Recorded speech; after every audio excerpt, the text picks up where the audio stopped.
The 2000 election between Al Gore and George W. Bush seemed like it would never end.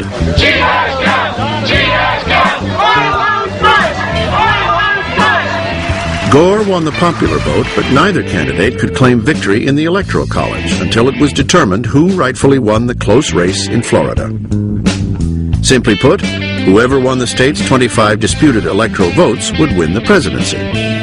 What followed was a circus of recounts and court cases. The affair was settled more than a month after Election Day with a seemingly partisan 5-4 Supreme Court decision that halted the recounts and handed the election to Bush. For the son of the 41st president, it was time to unify the country.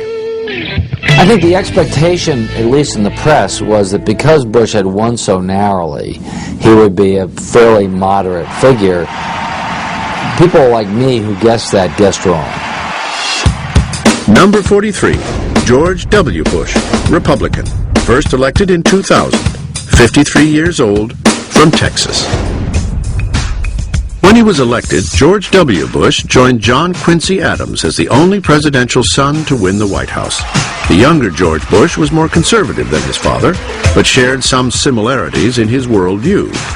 Both Bushes see the world in good guy, bad guy mentality. Both Bushes see Saddam Hussein as evil. Both Bushes see the forces of the United States as the good force. And both Bushes have taken policy steps to ensure that good would triumph over evil. It's a part of their makeup. George W. Bush was a former prep school cheerleader who embraced the cowboy ethic of his Texas home. As a leader, he sometimes came across as the national sheriff. And so long as I'm the president of this country, we're going to chase them down one by one to make sure the American homeland is secure. A graduate of Yale and Harvard Business School and the former governor of Texas, Bush nevertheless portrayed himself as an outsider who disdained the elites. His inarticulate speaking style led many to question his intelligence. A report came out of the IAEA that they were 6 months away from developing a weapon. His intelligence is an emotional intelligence. He can look at people, he can size them up pretty quickly, he can get to the heart of what they're like, and tend to know how to judge them. That's a pretty useful attribute in a politician and a useful one in the president. It would be nice if it were combined with some depth of reflection and some nuance and some curiosity and intellectual curiosity and rigor about the issues. Despite his lack of curiosity for the details, Bush is one of the most decisive presidents in history, and he runs a tight ship. In the Clinton White House, everything ran late, including the president. In the Bush White House, everything is on time and is considered to be rude and unacceptable if you're late for a meeting. You come dressed in your suit, you make it brief, you salute the commander-in-chief, and then you go. It's a very rigorous, orderly process. Bush may very well have enjoyed a leisurely presidency if not for the terrorist attacks of September 11th, 2001. Freedom itself was attacked this morning by a faceless coward, and freedom will be defended. This president's had two inaugurations.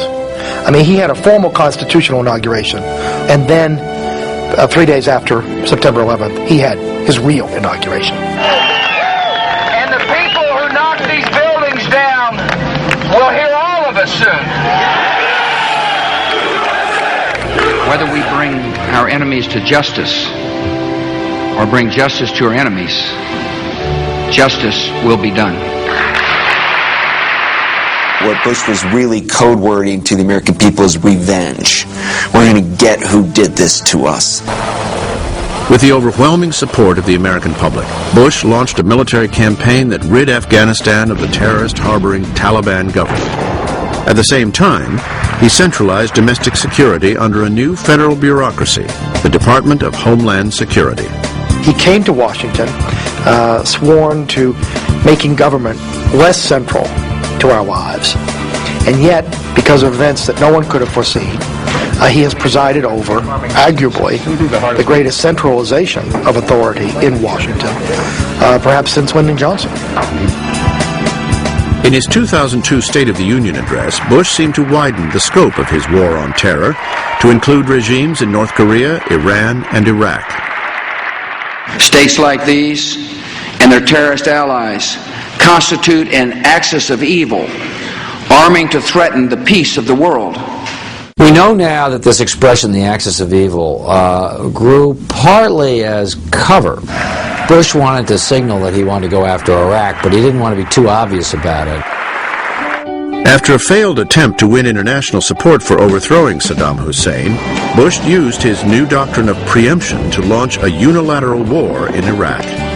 I think Bush made the decision to invade Iraq far too early. He tried to tie it in with the global spread of terrorism, and the ties were very tenuous. He had a group of advisors around him, and certain things in his own mind and heart that said that Iraq was the next place we had to fight.